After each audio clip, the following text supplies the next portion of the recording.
Hello. Hello hello.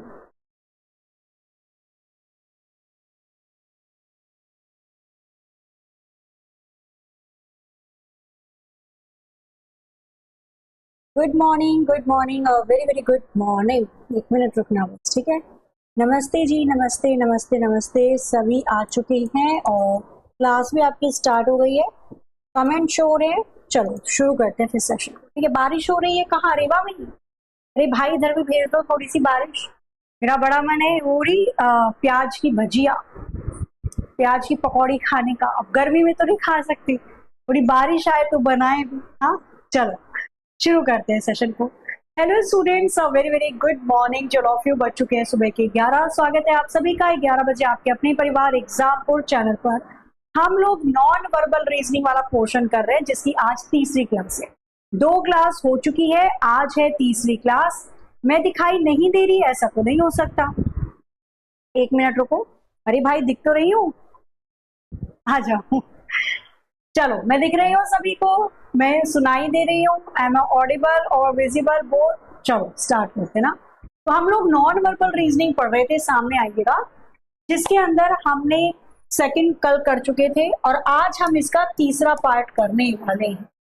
ठीक है, तो आज नॉन वर्बल रीजनिंग का आपका थर्ड पार्ट होगा, 03rd पार्ट। हम स्टार्टिंग से लेकर कल तक जितना पढ़ चुके हैं एक बार उसको फटाफट से देख लेंगे। तो भाई देखो, एम्बेडेड इमेज हमारी हो गई है, हम मिरर इमेज भी कर चुके हैं, वाटर इमेज भी कर चुके हैं, counting of figure, paper cutting भी हो गया। इमेज कंप्लीशन हम कर रहे थे, आकृति को पूरा करने वाला पोर्शन। अभी 2-4 क्वेश्चन और इसके करेंगे, बाकी हो चुका है। ये वाला पोर्शन हमारा रह रहा है तो उसको भी देखेंगे। ठीक है, तो हमने पढ़ लिया था छिपी हुई आकृति कैसे ढूंढते हैं, तो सेम टू सेम देखना है। फिर हमने काउंटिंग ऑफ फिगर तो खैर पहले पढ़ ली थी। हमने दर्पण प्रतिबिंब, जल प्रतिबिंब भी कर लिया था। पेपर फोल्डिंग कटिंग हमने कल ही पढ़ी है, कागज को मोड़ना और काटना। और आकृति को पूरा करने वाला पोर्शन हम लोग कवर कर रहे थे, इमेज का कंप्लीशन। ठीक है, रुक जा भाई रुक जा। चलो फिर बहुत सारी चीजें हैं, आ जाओ। ये वाला पार्ट था ना जो मैंने आपको कल के लिए होमवर्क दिया था, यहीं से स्टार्ट करते हैं। अभी आकृति को पूरा करने वाले 2-4 क्वेश्चन कर लूं और फिर मैं स्टार्ट करूंगी इमेज से रिलेटेड, उसकी एनालॉगी, समानता, सादृश्यता, आकृति की श्रृंखला, तो वो सारी चीजें करेंगे। ठीक है, गुड मॉर्निंग और वेरी गुड मॉर्निंग। कैसे हैं सभी? बढ़िया? बाल बच्चे राजी खुशी? लड़ाई झगड़े तो नहीं हो रहे? चलो बिल्कुल। लक्ष्मी कोई भेज दो, ग्रेटर नोएडा की तरफ भी बारिश आ जाओ। अब यहाँ पे देखो क्वेश्चन नंबर 58, आपको बताना है कि इस ब्लॉक में ये जो एक सेक्टर दे रखा है, चारों में से कौन सी आकृति को ले जाकर भर दिया जाए कि आकृति पूरी हो जाए, संपूर्ण हो जाए। तो मुझे क्या चाहिए, मुझे एक तो ये लाइनें चाहिए जो मिक्स हो जाए, यहां से क्रॉस, बस इतना ही चाहिए। ऐसी आकृति चारों में से किसके अंतर्गत दिखाई दे रही है? सी में प्रॉपर दिख रही है, बाकी भी नहीं, तो सी आंसर हो जाएगा। इसके बाद आ जाओ फटाफट से पढ़ो क्वेश्चन नंबर 59। ध्यान से देखो और बताओ मुझे, यहां पर मैं कौन सी आकृति को ले जाकर चिपका दूं कि मेरी अधूरी आकृति पूरी हो जाए? बताइए जरा एक बार फटाफट से, क्या लग रहा है आपको?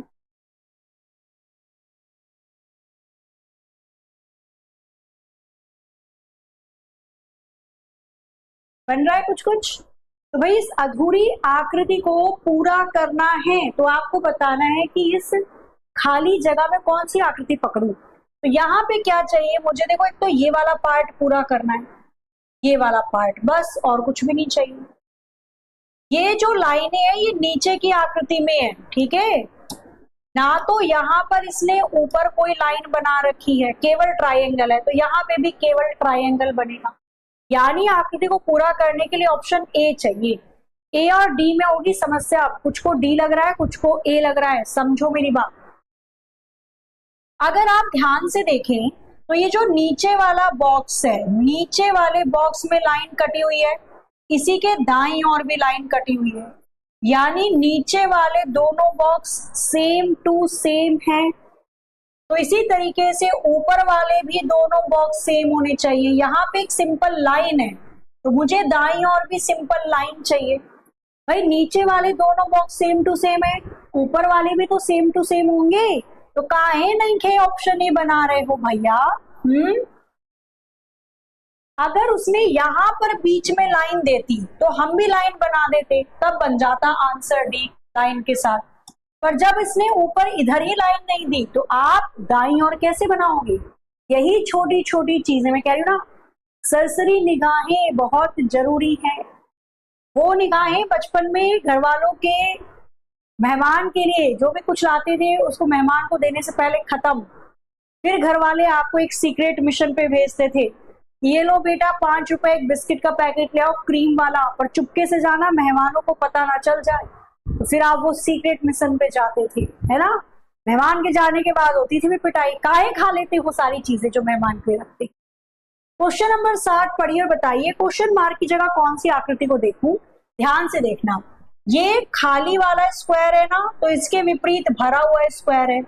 ये खाली वाला सर्किल है तो इसके विपरीत खाली सर्किल आएगा। अब यहाँ पे मुझे चारों तरफ इसके एरो चाहिए, ऐसी आकृति केवल और केवल ऑप्शन डी में है, तो डी आंसर हो जाएगा। आसान था, आगे आ जाओ। क्वेश्चन मार्क की जगह आपको बताना है इन चारों में से कौन सी आकृति को ले जाकर चिपका दिया जाए कि प्रश्न में दी गई आकृति पूरी हो जाए, या कह सकते हो संपूर्ण हो जाए। क्वेश्चन मार्क की जगह चारों में से कौन सी आकृति को ले जाकर चिपका दूं कि प्रश्न में दी गई आकृति पूरी हो जाए। अब मुझे क्या चाहिए यहाँ पे, ध्यान से देखो, मुझे एक तो ये सर्किल पूरा करना है, ये यहाँ पे बिंदु है, ऊपर भी एरो नीचे भी एरो लाने हैं। यहाँ पे 3 एरो है, ये नहीं हो सकता, यहाँ पे एक ही एरो है, ये नहीं हो सकता, बचे 2 विकल्प। अब ध्यान से देखना, ध्यान से मतलब ध्यान से, ये वाला पार्ट यहाँ पे होगा, यहाँ पे एक फूल की पत्ती बनेगी, ये पार्ट यहाँ पे होगा, ऐसा तो सब में दिख रहा है। इसके बाद अगर आप थोड़ा ध्यान से देखें तो यहाँ पे देखो, आगे वाला हिस्सा खाली है, पीछे वाला भरा हुआ है, आगे वाला हिस्सा खाली है, पीछे वाला भरा हुआ है, आगे वाला हिस्सा खाली है, पीछे वाला भरा हुआ है, आगे वाला हिस्सा खाली छोड़ देना, ऐसे फूल बन रहा है ना, बस आगे वाला हिस्सा खाली छोड़ देना, पीछे वाला भरा है, इसको भी आप ऐसे ही बनाओगे। पत्ती के अंदर आगे वाला हिस्सा खाली है, पीछे वाला भरा हुआ है, तो यहाँ पे देख लो सेम टू सेम आकृति किसमें दिखाई दे रही है, आगे वाला हिस्सा खाली पीछे वाला भरा, केवल ऑप्शन ए। यहाँ पे आगे वाला भर दिया, पीछे वाला खाली है, बी नहीं। यही जरा जरा सी चीजें ही तो पहचाननी है, अभी तो नॉन वर्बल है भाई, चित्रात्मक चीजें पहचाननी होती है आपको। कई बार हमें नॉन वर्बल लगता है बहुत आसान और हम इसकी प्रैक्टिस नहीं करते, एग्जाम में वही धोखा दे जाती है। प्रैक्टिस तो करनी बनती है। अब कोई बहुत अच्छा क्रिकेटर है, वो प्रैक्टिस छोड़ दे, फिर क्या हो जाएगा, सही से नहीं खेल पाएगा वो। चाहे आप कितने बड़े कीर्तिमान हासिल कर चुके हो, पर प्रैक्टिस तो हर एक चैप्टर की करनी चाहिए। अब यहाँ पे देखो, यहाँ पे इस बॉक्स में यानी इस अधूरी आकृति को पूरा करने के लिए चारों में से कौन सी आकृति चाहिए मुझे? सबसे पहले बीच में ये 2 गोली सर्किल कंप्लीट करना है, ये उल्टा बना रखा है, ये उल्टा बना रखा है, बचे 2 विकल्प, ठीक है। अब इन 2 विकल्प में वो चेक कर लेते हैं। ये 3 लाइनें यहाँ पे 1 2 3 1 2 3, यहाँ पे भी 1 2 3 आएगी, 1 2 3 आएगी। ऑप्शन बी में केवल 2 लाइन है, ये नहीं हो सकता। यहाँ पर 1 2 3, यहाँ पर 1 2 3, 3 लाइनें आएगी, यानी कि option D will be the right answer, सबसे सही हो जाएगा डी। यही छोटी छोटी चीजें कह रही हूं ना मैं, अपनी आंखों को शातिर बना लो, पहचान जाओ बस। इसके बाद एक क्वेश्चन और है, फिर आएगा ऑड बनाओ, यानी जो आकृति भिन्न है, अलग है, उनको पहचानने वाला क्वेश्चन। पहले यहाँ पे पकड़ी और बताइए, क्वेश्चन मार्क की जगह कौन सी आकृति लगाऊं कि प्रश्न में दी गई आकृति पूरी हो जाए, कंप्लीट हो जाए। तो अब आप ध्यान से देखना, ये वाली जो आकृति है ना, सेम टू सेम ये वाली आकृति नीचे दे रखी है ना, उसमें कट है ना इसमें कट है, दोनों विपरीत आकृति सेम टू सेम है। तो ये वाली जो आकृति होगी नीचे बाईं ओर की, इसी का विपरीत ऊपर बना दो दाईं ओर, ये ऐसी दिखाई देनी चाहिए। यानी इस आकृति को पूरा करने के लिए मुझे यहाँ पर कौन सी आकृति की जरूरत चाहिए होगी? ऑप्शन सी, सी वाली आकृति को जोड़कर मैं प्रश्न में दी गई आकृति। वाह, वेरी गुड, बन तो रहा है सभी का आंसर। क्वेश्चन मार्क, बड़े ध्यान से छोटी छोटी चीजें देखो, क्या वो छोटी चीजें पहचान पा रहे हो आप? लगाना जरा। क्वेश्चन मार्क में कौन सी आकृति को ले जाकर चिपका दिया जाए कि प्रश्न में दी गई आकृति संपूर्ण हो जाए या पूर्ण हो जाए, बढ़िया भली चंगी दिखाई दे। तो अब अगर आप ध्यान से देखोगे तो अगेन ये वाली जो आकृति है ये सेम टू सेम इसके विपरीत आकृति की तरह है। यहां पे भी खाली ट्राइंगल, यहां पे भी खाली ट्राइंगल, यहां पर भी बीच में लट्टू, यहां पर भी बीच में लट्टू। हमें बीच में लट्टू तो नहीं चाहिए, तो यहां पर भरा ट्राइंगल है तो मुझे यहां पर भी भरा ट्राइंगल चाहिए। बस बीच में लट्टू नहीं चाहिए, बीच में लट्टू नहीं चाहिए, बीच में लट्टू नहीं चाहिए। ऑप्शन डी करेक्ट हो जाए। क्लियर है? चलो अब आगे चलते हैं, कोशिश करो।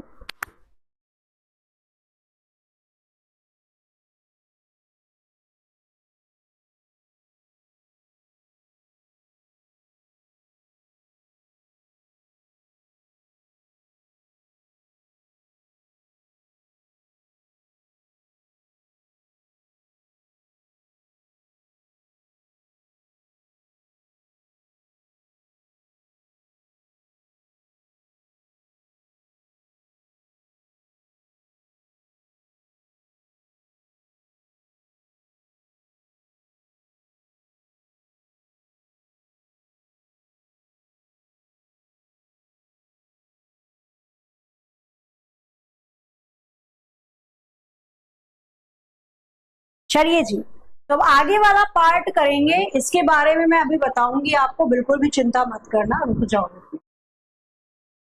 अब आगे वाला हिस्सा या आगे वाला पार्ट करते हैं। यहां तक चीजें समझ में आ गई, बिल्कुल क्लियर है? तो अब आगे वाले पार्ट को ध्यान से देखो। इतना क्लियर है? अभी रुक जाओ, अभी अटकली मत लगाओ। बी और डी, रुको रुको रुको, अभी मैं आप लोगों से ही पूछूंगी, डोंट वरी, आप ही बताएंगे आंसर।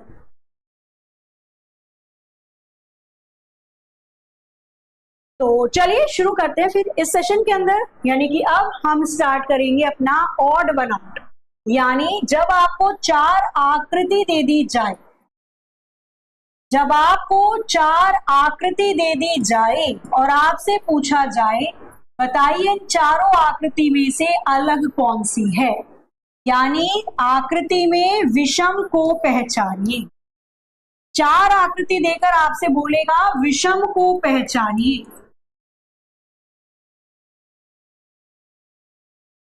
यानी तीन आकृति किसी प्रकार से एक दूसरे से रिलेटेड होंगी और एक अलग होगी, तो जो अलग है उसको पकड़ना है। ठीक है, यहां पर इस क्वेश्चन नंबर 1 से स्टार्ट करते हैं। आपके कौन सी आकृति बाकियों से अलग दिखाई दे रही है? तो भाई आकृति है, पहले आकृति से सोचने की कोशिश करते हैं।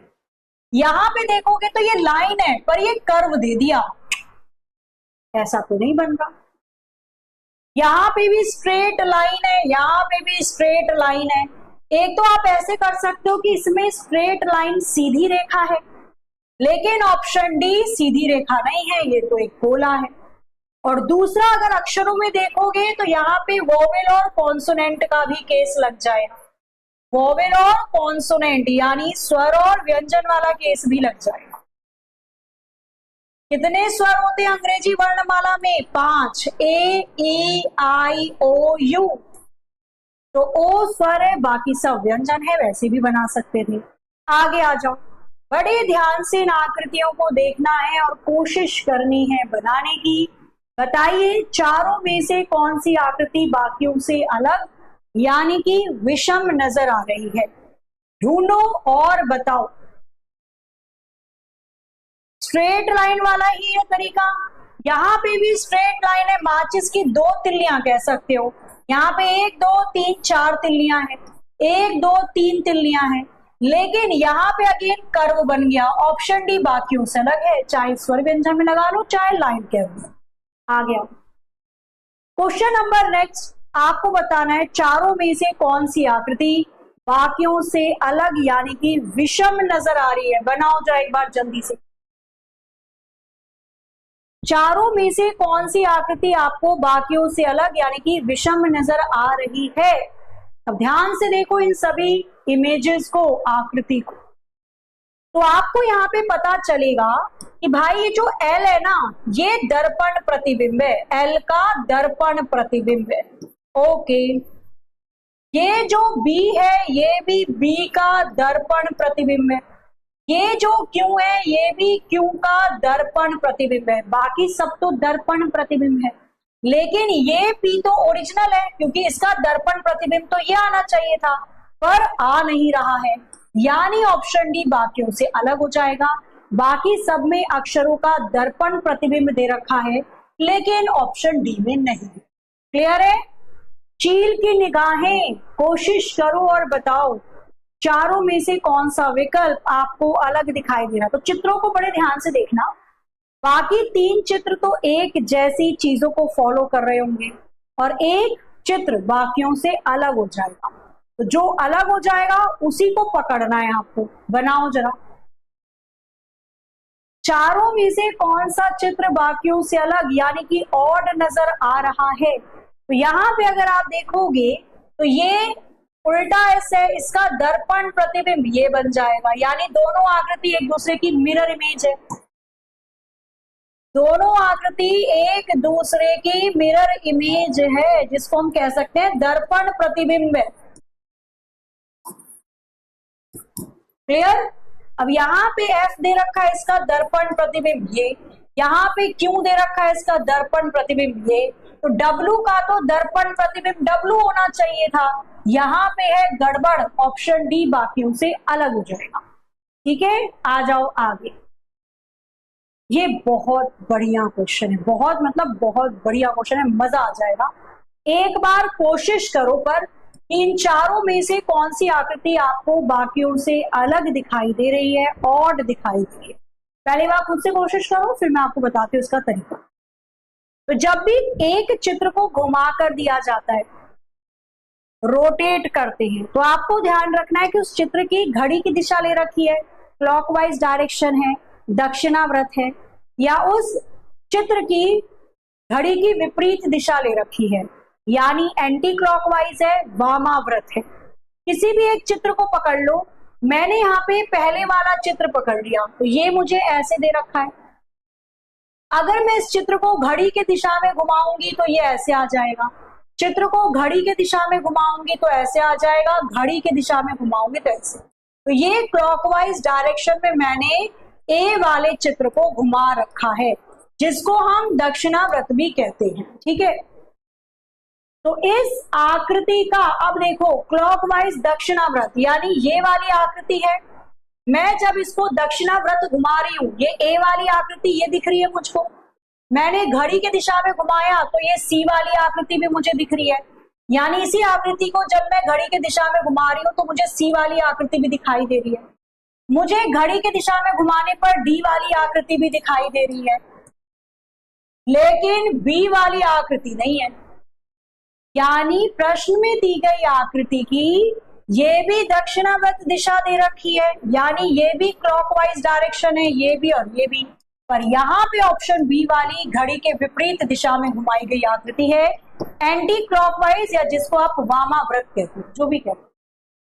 तो जब भी एरो दिखाई दे या किसी आकृति का घुमाने वाला तरीका, तो आपको ध्यान रखना है घड़ी के दिशा के अनुसार, घड़ी के विपरीत दिशा में। तो घड़ी का दिशा का अनुसार, जिसको हम इंग्लिश में क्लॉकवाइज कहते हैं, जिसको घड़ी के दिशा अनुसार कहा जाता है, या फिर जिसको दक्षिणाव्रत कहा जाता है। ये क्या होती है दिशा? घड़ी कैसे चलती है? तो जैसे 12 से घड़ी गई 3 पे, 3 से 6 पे, 6 से 9 पे और 9 से 12, तो ये होती है घड़ी की दिशा, क्लॉकवाइज डायरेक्शन। एक होती है एंटी क्लॉकवाइज, जिसको इंग्लिश में हम कहते हैं एंटी क्लॉकवाइज, हिंदी में इसको घड़ी के विपरीत दिशा भी कहा जाता है, घड़ी के विपरीत दिशा में, या फिर आप इसको कह सकते हो वामाव्रत। तो ये कैसे चलेगी? उल्टी, मतलब पहले 12 से 9 पे ऐसे मुड़ेगी, 9 से 6 पे, 6 से 3 पे और फिर 3 से 12 पे। तो ये घड़ी की विपरीत दिशा होती है, ये घड़ी की दिशा होती है, बस इतना ध्यान रखना है आकृति में, ठीक है। अब आ जाओ, शुरू करते हैं। ये भी बड़ा प्यारा क्वेश्चन है, सारे क्वेश्चन मजेदार है, मतलब मजा आ जाएगा आपको, ऐसे क्वेश्चन है। 10 क्वेश्चन करो, उसमें जितने भी प्रीवियस ईयर के आए हुए क्वेश्चन है ना, आकृति का विषम ढूंढो, समझ में आ जाए। अरे घड़ी कैसे चलती है आपको नहीं पता? इतने बड़े हो गए आपने घड़ी नहीं देखी? बचपन में आप जब छत पे मम्मी जाती थी गेहूं सुखाने, तो आपसे पूछती थी बच्चा या बेटा कितने बज रहे हैं, तो आप बोलते थे मम्मी बड़ी वाली सुई 12 पे है और छोटी वाली सुई 6 पे है। फिर आओ बनाया जाए। तो यहाँ पे देखो बड़ा प्यारा चित्र है, देखो एक ट्राइएंगल तो ये दे रखा है, एक ट्राइएंगल तो ये दे रखा है लाल वाला, और एक ट्राइएंगल ये दे रखा है नीले वाला।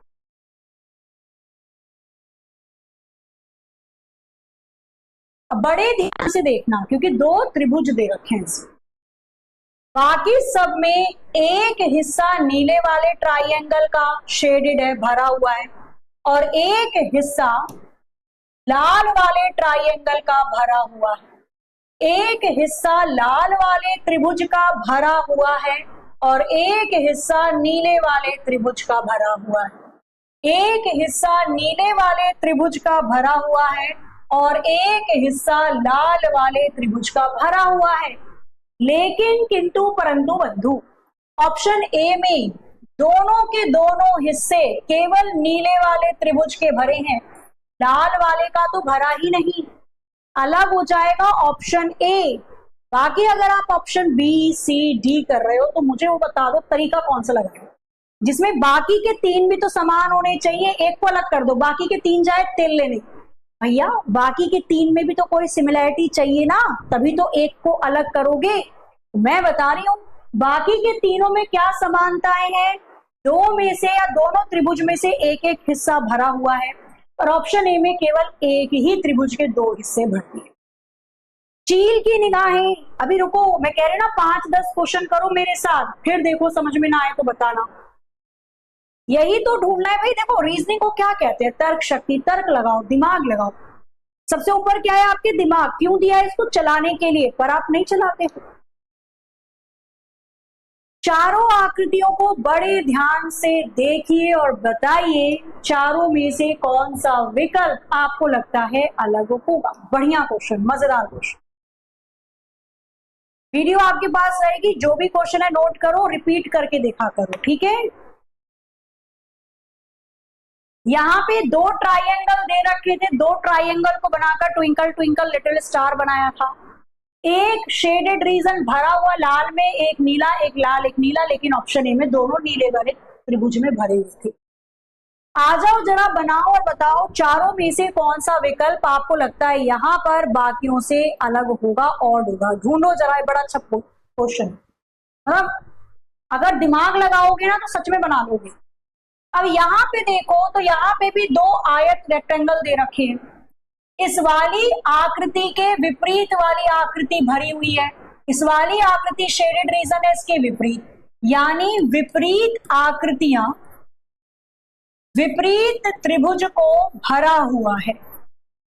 शेड करा हुआ है ना, शेड को कहते हैं भरना, तो विपरीत त्रिभुज को भरा हुआ है। इस वाले त्रिभुज का विपरीत ये है, इसको भी भर दिया। इस वाले त्रिभुज का विपरीत ये है, इसको भी भर दिया। इस वाले त्रिभुज का विपरीत ये है, इसको भी भर दिया। इस वाले त्रिभुज का विपरीत ये है, इसको भी भर दिया। लेकिन किंतु परंतु बंधु, जब बात ऑप्शन सी में आई तो इस वाले त्रिभुज का विपरीत ये है, इसको तो भर दिया, लेकिन इस वाले त्रिभुज का विपरीत तो ये है, इसको काहे नहीं भरा? ऐसा क्या गुनाह किया? इसलिए सी अलग हो जाएगा। तो जो अलग है उसको हटाने से पहले बाकी के 3 में समानताएं ढूंढनी है, ठीक है। अब ये रहा क्वेश्चन, मैं आपको इसका क्लू दे देती हूँ। अभी मैंने आपको बताया ना घड़ी के दिशा में और घड़ी के विपरीत दिशा में। आकृति को देख लो, कोई सी 3 आकृति एक डायरेक्शन में होगी और एक अलग होगी। जब आकृति को ऐसे घुमाया जाता है तो आपको वही चेक करना है घड़ी के दिशा में या घड़ी के विपरीत दिशा में। कोई सी तीन आकृति घड़ी के दिशा में क्लॉकवाइज डायरेक्शन में घूम रही है और एक आकृति घड़ी के विपरीत दिशा में वामाव्रत घूम रही है। पढ़िए और बताइए चारों में से कौन सा विकल्प आपको लगता है करेक्ट।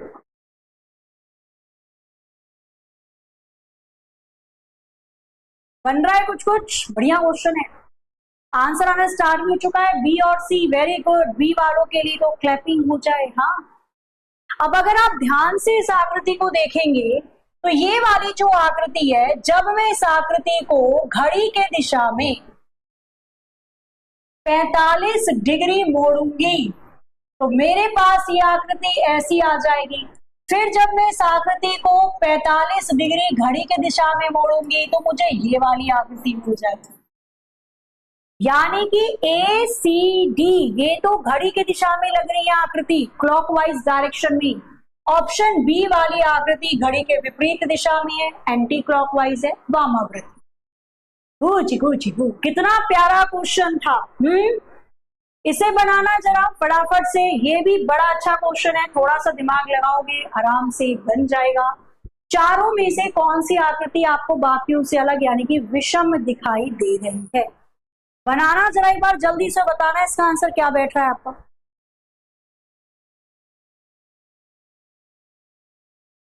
बनाइए फटाफट से, बताइए चारों में से कौन सी आकृति आपको ऑड यानी कि अलग दिखाई दे रही है। बनाया जाए। बाकी सभी आकृति में दो तो टी वाली शेप है और एक एरो है, एक एरो है और दो टी वाली शेप दिखाई दे रही है मुझको। अब यहाँ पे सी और डी में देखना पड़ेगा भैया। बाकी सब में एक एक एरो है, भले ये टी वाली शेप नहीं है पर स्ट्रेट लाइन तो है। बाकी सब में केवल एक एरो है, यहां पर भी, यहां पर भी, यहां पर भी। पर ऑप्शन डी में दो दो एरो दे रखा है, ऑप्शन डी बाकियों से अलग हो जाएगा। बाकी सब में एक एरो है, जो चीज अलग है उसको ढूंढना है। देखो यहाँ पे टी वाली शेप अगर नहीं, टी वाली शेप में दिक्कत है कि मैडम ये तो ये वाली शेप दे दी, कोई नहीं भैया, ये भी स्ट्रेट लाइन है, स्ट्रेट लाइन है, स्ट्रेट लाइन है। बाकी तीनों आकृति में दो तो सीधी रेखा है और एक एरो है, एक एरो, एक एरो, एक एरो, उसमें दो एरो है, इसलिए ऑप्शन डी अलग हो जाएगा। आगे आ जाओ। बहुत बढ़िया, वो क्वेश्चन जो एज इट इज मिलेंगे आपको एग्जाम में भी देखने में। चारों में से कौन सी आकृति अलग है, जरा ढूंढो और बताओ आंसर क्या होगा। बहुत अच्छा क्वेश्चन है और आराम से बना भी लोगे। आंखों ही आंखों में भस्म कर दो, बड़े प्यार से देखो, खुद हो जाएगा क्वेश्चन। प्यार भरी निगाहें, जो काम गुस्सा करके नहीं होता वो प्यार से हो जाता है। नहीं, अपनी बहन से गुस्से में बोलो कि बहन आलू का पराठा बना दे, नहीं बनाई, प्यार से बोलो, अरे बहन, मेरी प्यारी बहन, बहना ठीक है मैं तेरे लिए लेकर आऊंगा बाहर से चिज्जी, आलू के पराठे बना दो, कितने प्यार से बनाएंगे। अब यहाँ पे देखो, वेरी गुड, सी आंसर है। अब देखो ये जो सर्किल वाला है और एरो है, इसके बीच में भरा हुआ गोला है। सर्किल और एरो के बीच में भरा हुआ गोला है, सर्किल और एरो के बीच में भरा हुआ गोला है। लेकिन किंतु परंतु बंधु, यहाँ पे भी सर्किल और एरो के बीच में भरा हुआ गोला इधर की साइड होना चाहिए था, लेकिन इस क्वेश्चन वाले भाई साहब ने उल्टी तरफ बना दिया। ऑप्शन सी बाकियों से अलग हो जाएगी। बाकी के तीनों में समानता है पर ऑप्शन सी अलग है। C will be the right answer. ये भी बढ़िया क्वेश्चन है। पढ़िए और बताइए चारों में से कौन सा विकल्प आपको लगता है बाकियों से अलग होगा। बनाओ जल्दी से, बताओ चारों में से कौन सी आकृति बाकियों से अलग है यानी कि विषम है। ढूंढो और बताओ।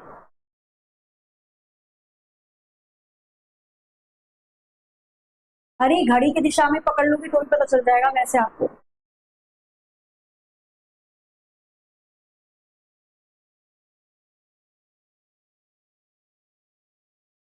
बन रहा है कुछ।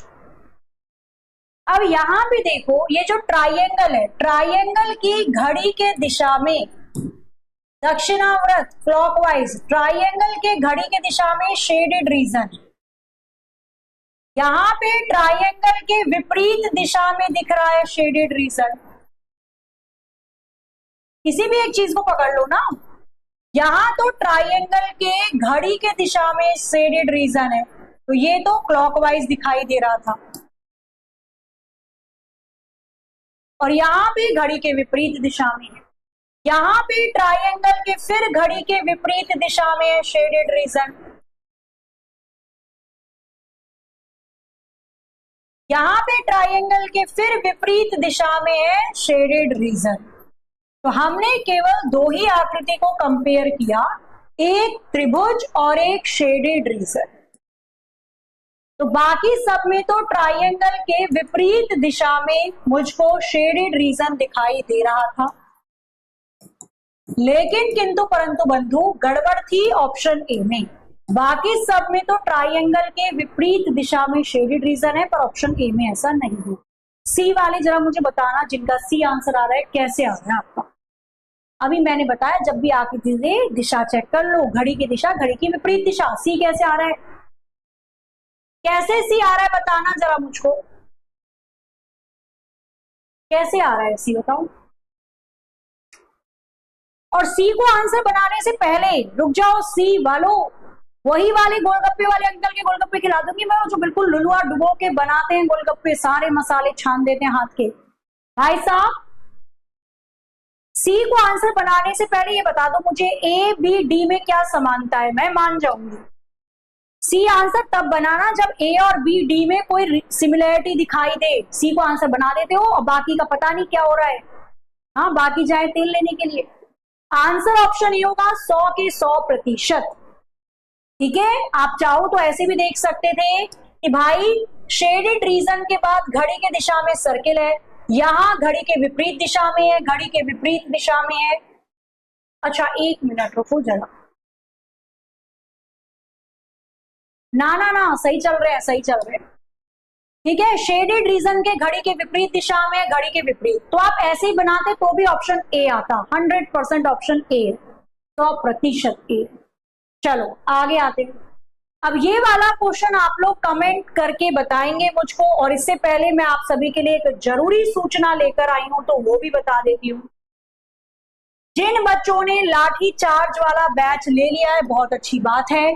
जिन्होंने नहीं लिया और जिनके जानने वाले कोई स्टूडेंट या आपके कोई भाई बंधु तैयारी कर रहे हैं यूपी कांस्टेबल, जेल वार्डर या होम गार्ड की, तो आपके लिए एग्जाम पर लेकर आया है लाठी चार्ज बैच। बिल्कुल फ्रेश बैच है, नया बैच है। 149 के अंदर 24 जून से डेली 5 से 6 घंटे की लाइव क्लास मिलेगी। क्लास में जो टीचर पढ़ाते हैं उसकी पीडीएफ आपको देंगे। डेली प्रैक्टिस पेपर यानी क्वेश्चन भी सॉल्व करने के लिए आपको दिए जाएंगे। रेगुलर क्लास होती है मंडे से सैटरडे, कोई भी क्लास कितने बार भी देख सकते हो। 1 साल की वैधता के साथ ये बैच आपको दिया जा रहा है। 24 जून से क्लास स्टार्ट है, तो कोशिश करो 23 जून रात 12 बजे से पहले पहले आप इस बैच को परचेज कर लें, ताकि लाइव क्लास स्टार्ट कर सके 24 तारीख से। 365 दिन के लिए बैच है। 149, 1 रुपए एक दिन का भी नहीं है, बहुत ही कम में आपको ये बैच दिया जा रहा है।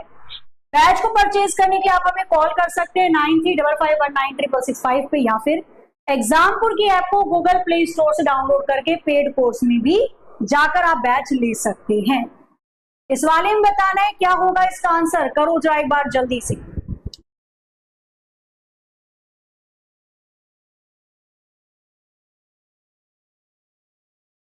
हाँ, अब मुझे ये बताओ, जो इसमें आंसर सी बता रहे हैं, जरा मुझे बताओ तो सही, सी कैसे आ रहा है आपका आंसर। भाई मैं भी तो देखूं, ऐसा क्या पकड़ लिया आपने। कह रहे हो मैडम सब में ट्राइंगल बीच में है, तो भैया यहाँ भी तो बीच में ही है। ट्राइंगल सर्किल के बीच में शेडेड रीजन, ट्राइंगल सर्किल, ऐसे थोड़ी ना निकालोगे। एक मिनट रुको, एक कह रहा है कोई बच्चा, मैं बार देख लू ना। 75 ट्राइंगल को क्लॉकवाइज 1 का गैप करके घुमाया गया है। ट्राइंगल को क्लॉकवाइज 1 का गैप करके घुमाया, तो ट्राइंगल को क्लॉकवाइज 1 का गैप करके घुमाओगे। एक मिनट, बाकी की आकृति नहीं जाएंगी। 3-4 आकृति है ना यहाँ पे, 3-3 आकृतियां और भी तो देखोगे। ट्राइंगल का 1 गैप करके घुमाया, यहाँ पे ट्राइंगल आ गया, फिर 1 गैप करके घुमाओगे तो यहाँ आना चाहिए था। ये कौन सा है, कौन बता रहे हैं? चंदन जी बताओ जरा मुझे, एक्सप्लेन इट। कैसे ट्राइंगल को एक घुमा रहे हो, घड़ी की दिशा में तो बन रहा है, बताना। ऐसे अपने मन से कुछ नहीं बना लेना है भाई, वो लगना चाहिए। अगर मैंने आपको ये बताया कि ऑप्शन ए आंसर है, तो मैंने ये भी बताया है कि बी सी डी में क्या समानता है, तीनों में समानता निकालो फिर एक को अलग करो। यहाँ पे तीन आकृति हैं, ट्राइंगल, शेडेड रीजन और सर्किल। आओ इधर, ये बना या नहीं बना किसी का बताओ पहले फटाफट से। सी सी सी सी सी सी आंसर आ रहा है, चेक कर लेते हैं सही है या नहीं। अब यहां पे अगर आप ध्यान से देखेंगे तो क्या समझ में आ रहा है, घड़ी की दिशा में देख लो, ये तो बनी जाएगी खैर घड़ी की दिशा में तो। अच्छा यहाँ पे एक चीज तो समझ में आ रही है, बाकी सब में सर्किल के किनारे से दो लाइनें निकली हैं, सर्किल के किनारे से दो लाइन निकली है, सर्किल के किनारे से दो लाइन निकली है, लेकिन ऑप्शन बी में सर्किल के अंदर से दो लाइनें निकली हैं, ऑप्शन बी अलग, क्योंकि ये सर्किल है। सर्किल को तो घड़ी की दिशा में घुमाओगे तो भी वो सर्किल की तरह दिखेगा, और सर्किल को घड़ी के विपरीत दिशा में घुमाओगे तो भी। तो भैया यहाँ पे क्लॉकवाइज एंटी क्लॉकवाइज का तो कोई मतलब है नहीं। तो यहाँ पे फिर हमने लाइनें देख ली, सारी लाइनें किनारे के ऊपर से जा रही थी, पर ऑप्शन बी में ऐसा नहीं था। क्लियर है, आगे आ जाओ। अब आगे आता है आपका बड़ा अच्छा क्वेश्चन, यानी कि एनालॉगी, आकृति की, इमेज की या आकृति की एनालॉगी।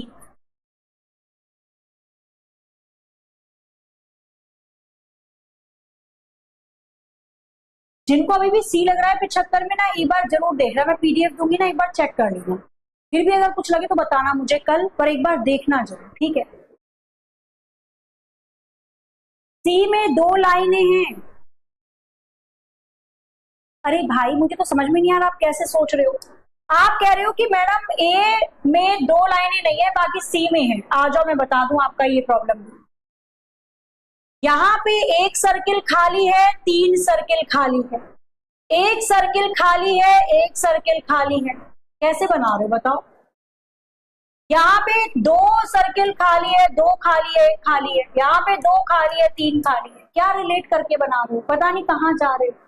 हाँ, इस एक क्वेश्चन के पीछे पड़ गए हो। अरे भैया जब मैं सीधा सीधा बता रही हूं आपको, आप केवल इस ट्राइंगल को, आप केवल इस ट्राइंगल को और इस शेडेड रीजन को देखो, और कुछ मत देखो, आप इस पॉइंट को देखो। इस ट्राइंगल से शेडेड रीजन घड़ी के दिशा में है, क्लॉकवाइज 6 से सुई 9 पे जाएगी। इस ट्राइंगल से शेडेड रीजन घड़ी के विपरीत दिशा में दिख रहा है, एंटी क्लॉकवाइज। ट्राइंगल से शेडेड रीजन घड़ी के विपरीत दिशा में दिख रहा है, एंटी क्लॉकवाइज। ट्राइंगल से शेडेड रीजन घड़ी के विपरीत दिशा में दिख रहा है, एंटी क्लॉकवाइज। बताओ क्या दिक्कत है। अब आप ये मत बोलना कि मैडम ट्राइंगल से ऐसे देखो ना, क्यों देखूं ऐसे, बीच में सर्किल नहीं आ जाएगा, अपने को सर्किल नहीं चाहिए, ट्राइंगल से सीधा शेडेड रीजन चाहिए, ट्राइंगल से शेडेड, ट्राइंगल से शेडेड, ट्राइंगल से शेडेड, ठीक है। चलो अब तो आप सामने होते ना, मैं और अच्छे से बता देती, मेरे को पता चलता कि आप गड़बड़ कहाँ कर रहे हो और क्या सोच रहे हो। अभी तो कमेंट लिख के भाग लेते हो, आ जाओ, ठीक है। इस वाले में अपनी मेल आईडी नहीं, मैं आपका जो ग्रुप है ना टेलीग्राम का ग्रुप, रुक जा जरा, आप लोगों के लिए मैंने एप्लीकेशन वाले स्टूडेंट्स के लिए एक टेलीग्राम का ग्रुप बनाया है, ये वाला है ना। आपका ये ग्रुप मैं 15 मिनट के लिए खोलूंगी क्लास खत्म होने के बाद, तो जिसको जो भी लग रहा है मुझे बताना, ताकि मैं करेक्ट कर सकूं और सारे बच्चे भी देखें कि आप क्या सोच रहे हो। हाँ, परेशान कर दिया है क्वेश्चन के ऊपर आपने, इतना प्यारा क्यूट सा क्वेश्चन था, वो समझ में ही नहीं आ पा रहा है आपको। हाँ मुझे, मैं बता रही हूँ ना, 15 मिनट के लिए ग्रुप खोलूंगी, तो जिनको भी लग रहा है कि यहाँ पे ऑप्शन सी आंसर होगा, मुझे यहाँ पे वॉइस नोट छोड़ देना, पता तो चले क्या सोच रहे हो आप, ठीक है। 15 मिनट के लिए खोल दूंगी ग्रुप आपका क्लास खत्म होने के बाद। चलो अब चलते हैं हम आगे, ध्यान देना। अब जो चीज होगी मैंने बता दिया ना, आपके दिमाग में जो भी चल रहा है मुझसे पूछ लेना, और अब हम चलते हैं आगे, नहीं तो उसी पे अटके रह जाएंगे और हो गई क्लास। चलिए तो आगे चलते हैं। अब हम बात करते हैं यहाँ पे इमेज के एनालॉगी के बारे में, यानी कि आकृति की समानता, समता, सादृश्यता। आपको एक आकृति देगी और बोलेगा कि बताओ जो रिलेशन शुरू की दो आकृति में वही रिलेशन पीछे की दो आकृति में बनाओ, यानी आकृति की समानता की बात होगी। अब यहां पे आना, आपको इमेज दे रखी है, यदि पहली वाली आकृति दूसरी वाली आकृति से संबंधित है, जो रिलेशन पहली वाली आकृति का दूसरी से है वही रिलेशन तीसरी वाली आकृति का किससे होगा। 4 विकल्प है, ये होती है आकृति की समानता या एनालॉगी आप इसको कह सकते हो। पढ़िए और बताइए, जो रिलेशन पहली वाली आकृति का दूसरी से है तीसरी का किससे होगा। तो यहां पे आपको एक क्वाड्रिलेटरल चतुर्भुज दे रखा है, बाहर भी चतुर्भुज अंदर भी चतुर्भुज। तो यहाँ पे एक सर्किल दे रखा है, तो बाहर बड़ा वाला सर्किल आना चाहिए, अंदर छोटा वाला सर्किल। बाहर बड़ा चतुर्भुज अंदर छोटा, बाहर बड़ा सर्किल अंदर छोटा, ऑप्शन सी में है। 100% सी इसका आंसर हो जाएगा। आगे आ जाओ, सेम टू सेम, जो रिलेशन पहली वाली आकृति का दूसरी से है, सोचो समझो क्या है। हूबहू वही रिलेशन तीसरी आकृति का किससे होगा। चारों में से कौन सा विकल्प सही होगा, बनाइए और बताइए। ध्यान से जब आप इस आकृति को देखेंगे तो इसने ऊपर वाली आकृति भी पलट के कर दी ट्राइंगल, तो हम भी ऊपर वाला सर्किल पलट देंगे, ऐसे बन जाएगा। फिर इसने नीचे वाली आकृति को भी पलट दिया 180 डिग्री, तो हम भी नीचे वाली आकृति को पलट देंगे 180 डिग्री। मुझे इमेज दिखाई देगी ऑप्शन ए की तरह, ए आंसर है। आगे आ जाओ, जो रिलेशन आपको बताना है पहले वाली आकृति का दूसरे वाली आकृति से है, वही रिलेशन तीसरी वाली आकृति का किससे होगा। तो क्वेश्चन मार्क की जगह चारों में से कौन सा विकल्प आएगा, ये आपको बताना है। बताइए जरा एक बार फटाफट से, क्या हो सकता है इसका आंसर। करिए जरा जल्दी से, बताइए इसका आंसर क्या हो सकता है।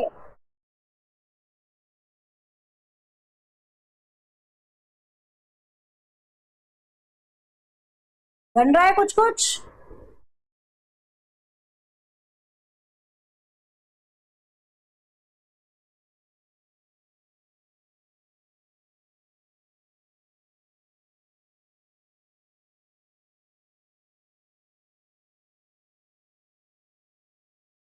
ए बी सी डी, क्या आ रहा है इसका आंसर, बताओ जल्दी से।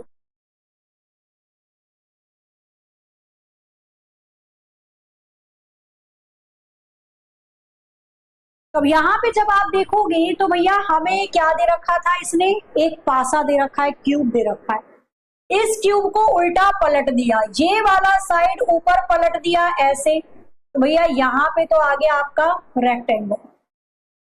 ये ट्राइंगल सीधा का सीधा नीचे आ गया। यहाँ पे सर्किल था पर उसको बदल के इसने क्रॉस कर दिया, मतलब ये वाली साइड उसने बदल दी। आ जाओ, इस वाले पासे को भी हम ऊपर पलट देंगे भाई, जैसे उसने पलटा है हमें भी पलटना पड़ेगा, ठीक है। जो नंबर ऊपर था वो नीचे आ जाएगा, जो नंबर राइट साइड था वो ऊपर चला जाएगा। 3 का 3 ही आ जाएगा ऊपर, नीचे 3 था ना 3 बिंदु, तो यही 3 बिंदु मुझे ऊपर दिखाई देंगे। लेकिन जो ये राइट लेफ्ट साइड वाली साइड थी, बाईं ओर की भुजा, इसका नंबर बदल गया। तो आप भी बाईं ओर 4 लिखा है ना, तो यहाँ पे 4 नहीं आएगा, कुछ और आ सकता है। तो नीचे 1 आना चाहिए, इधर 3 और इधर 4 को छोड़ के कुछ भी आ जाए। ऑप्शन सी करेक्ट है। बताओ कितना प्यारा क्वेश्चन था, इसमें बताओ क्या की गई।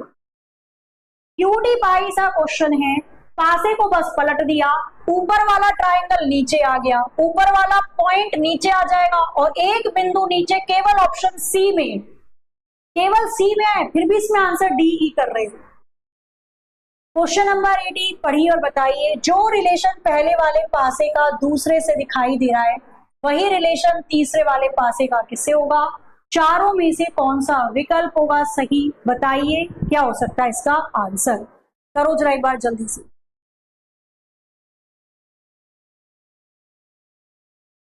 तो यहाँ पे अगर आप देखोगे अंदर क्या है, सबसे अंदर बॉक्स, उसको सबसे बाहर बना दिया। अंदर क्या है, ट्राइंगल, उसको बाहर बना देना। फिर बाहर की तरफ ट्राइंगल है उसको अंदर बना दिया, बाहर की तरफ सर्किल है उसको अंदर बना देना, फिर बीच में क्रॉस था तो क्रॉस ही रहेगा, यहां प्लस है तो प्लस ही रहेगा। हमें जो आकृति दिखाई देगी क्वेश्चन मार्क की जगह वो कौन सी बनेगी? A B C D. Triangle के अंदर सर्किल होना चाहिए अपने पास, ध्यान रखना, और प्लस की जगह प्लस का साइन होना चाहिए, डी ज्यादा सही रहेगा। प्लस की जगह प्लस का साइन होना चाहिए, तो प्लस की जगह प्लस का साइन केवल ऑप्शन डी में था। ट्राइंगल मेरे पास ऑप्शन ए में भी था, ऑप्शन डी में भी था, यानी ये भी गया ये भी गया। अब अंदर मुझे यहाँ पे क्रॉस का साइन था, क्रॉस है, यहाँ पे प्लस का साइन था तो प्लस ही होना चाहिए, अंदर प्लस केवल ऑप्शन डी में। तो मैडम ए क्यों नहीं हुआ? अब मैं बताती हूँ फिर इसने कैसे लिया होगा। यहाँ पे अंदर की तरफ स्क्वायर है ना, इसने देखो स्क्वायर तो सेम होता है चाहे उसको 180 डिग्री मोड़ो या उसको 360 मोड़ो। यहाँ पे अंदर वाले ट्राइंगल को फिर इसने 180 मोड़ा होगा, क्योंकि अंदर वाला चित्र तो सेम रहेगा। यहाँ पे क्रॉस है तो यहाँ पे भी क्रॉस, यहाँ प्लस है तो यहाँ पे भी प्लस, तो अंदर तो प्लस ही आएगा, जो केवल ऑप्शन डी में दिख रहा था।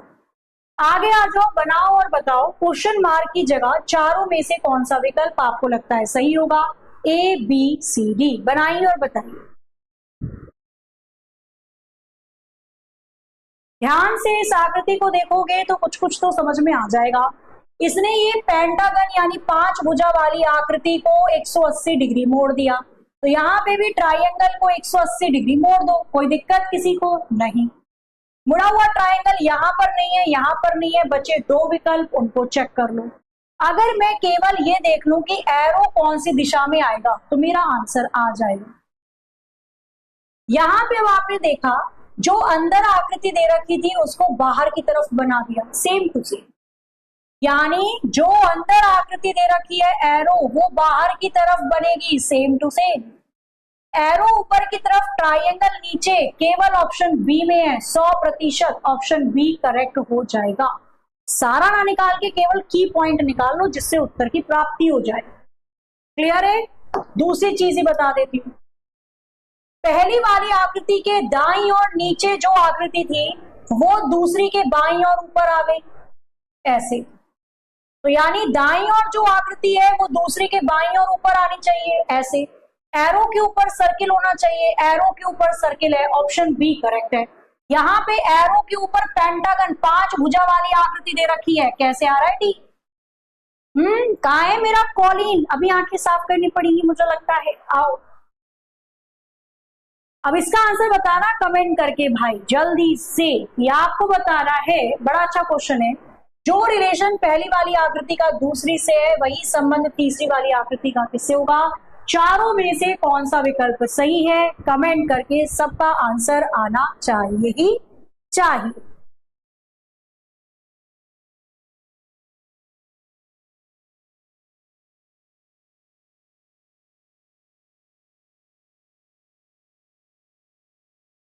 लास्ट क्वेश्चन है, इसको बता देती हूं मैं, ठीक है। अब यहाँ पे देखो 3 त्रिभुज है, 3 पॉइंट, 4 त्रिभुज 4, तो 4 के बाद यहाँ पे पेंटागन आना चाहिए, 5 भुजा वाली आकृति। सारे सर्किल भरे हुए हैं तो यहाँ पे 5 सर्किल आने चाहिए भरे हुए। पेंटागन 5 सर्किल भरे हुए केवल डी में दे रखे हैं और ऑप्शन बी के अंदर डी दे रखा है, तो ऑप्शन बी का डी करेक्ट हो जाएगा। प्यारा सा क्वेश्चन, ठीक है। बाकी सभी क्वेश्चन एक बार करके देख लेना, इसको मैं रख देती हूँ होमवर्क आपके लिए, ठीक है। बाकी सभी क्वेश्चन आपको करके देखने हैं, मैं होमवर्क आपके रख देती हूँ। बस खत्म। इसके बाद एक आता है आकृति की श्रृंखला, वो मैं और करवा दूंगी। यहाँ पे ये हो जाता है आपका एंड। क्लास की पीडीएफ में टेलीग्राम पे भी दे दूंगी, आपको एग्जाम्पल की ऐप पे भी। आज हो गई 17 जून, क्लास होती है डेली एप्लीकेशन की आपकी ठीक दोपहर नहीं, सुबह 11 बजे। अनुराग जी आप कह रहे थे कि मैम ट्राइंगल और सर्किल विपरीत दिशा में है, रुक जाओ वो भी क्लियर कर देती हूँ। हेलो,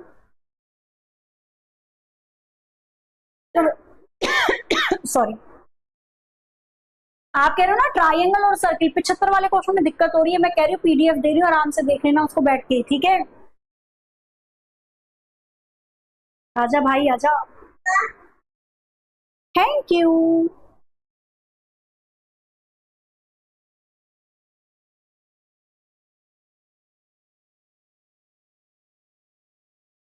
भाई ये पीडीएफ तो सेव करने में टाइम ले जाएगी। चलो देखो, अगर अभी हो जाता है तो ठीक है, नहीं तो फिर मैं बताती, मैं सोच रही थी बता दूं आपको, है ना। एक बार देख लेना, वैसे बिल्कुल सही है बच्चा, ऑप्शन ए ही आएगा, बट बाकी आप अपने अपने तर्क लगा के देख लेना। क्या कह रहे हो आप अनुराग कि इसमें विपरीत भुजाएं हैं? आना जरा, विपरीत भुजाएं, आओ।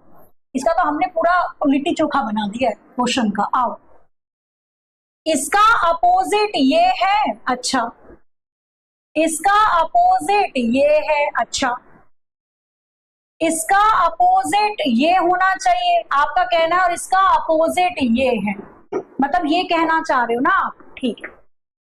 अब इसमें आप एक चीज और देख लेना, डायरेक्शन भी तो देखोगे ना, केवल अपोजिट या विपरीत ही देखोगे, डायरेक्शन भी तो देखना होगा आपको। ट्राइंगल के बाद सर्किल, ट्राइंगल के बाद शेडेड रीजन आ रहा है, फिर सर्किल आ रहा है घड़ी की दिशा में। रुक जाओ, आपको ट्राइंगल से सर्किल में जाना है ना, तो इनके बीच में शेडेड रीजन पड़ेगा। ट्राइंगल के बाद शेडेड रीजन आएगा घड़ी के दिशा में, फिर सर्किल आएगा। ट्राइंगल के बाद शेडेड रीजन आना चाहिए घड़ी की दिशा में, यहां तो नहीं आ रहा, सबको फिर सेम डायरेक्शन में देखोगे। ट्राइंगल के बाद शेडेड रीजन आना चाहिए था बीच में घड़ी की दिशा में, यहां पे भी नहीं आ रहा। ट्राइंगल के बाद घड़ी की दिशा में बीच में कहीं शेडेड रीजन आना चाहिए था, यहां पे भी नहीं आ रहा। अब बताओ क्या कहना चाह रहे हो, बोलो बोलो, कुछ तो बोलो। बस विपरीत है, उससे बना लो भैया, डायरेक्शन नहीं चेक करोगे, जब उसने तीन तीन चित्र दे रखा है वो क्यों दे रहा है, ताकि आप दिशा भी तो चेक करो। मैंने मान लिया विपरीत है, मान लिया मैंने विपरीत है, पर बाकी का शेडेड रीजन तो देखोगे ना, चित्र तीन दे रखे हैं, उस तीनों को तो चेक करोगे। घड़ी की दिशा में चेक कर रही हूं मैं सबको, ठीक है, घड़ी की दिशा में। तो यहाँ पे भी ट्राइंगल सर्किल घड़ी की दिशा में बीच में शेडेड रीजन है, यहाँ पे तो नहीं आ रहा घड़ी की दिशा में, यहाँ भी नहीं आ रहा, यहाँ पे भी नहीं आ रहा, ठीक है। चलो बाकी पीडीएफ में आपको भेज दूंगी, ग्रुप तो मैंने आपको दे दिया है, पीडीएफ थोड़ी सी कंप्रेस कर लेते हैं ताकि छोटी हो जाए। आज के सेशन को फिर यहीं पर एंड करते हैं बच्चा, मिलते हैं कल 11 बजे, तब तक ले हंस रहिए, मुस्कुराते रहिए, खुश रहिए, अपना अपने घर वालों के लिए, अपना और अपने घर वालों का ख्याल रखिए। जब भी चित्र आते हैं ना बच्चा, तो गैप सब में बराबर होने चाहिए थे, या तो सब में एक एक एक एक होता या दो दो दो दो होता। जब भी चित्र आते हैं जिसके अंदर आपको छोटी छोटी इमेज देता है, तो आपको हमेशा घड़ी की दिशा, घड़ी की विपरीत दिशा चेक करनी होती है। यहाँ पे नहीं सुन रहे हो मेरी, जिद कर रहे हो, एग्जाम में करके आ जाना, आंसर की में फिर गलत होगा ना, तो फिर ऑब्जेक्शन भरते रहोगे। चलो सेशन को एंड करते हैं, मिलते हैं कल। जय हिंद, जय भारत।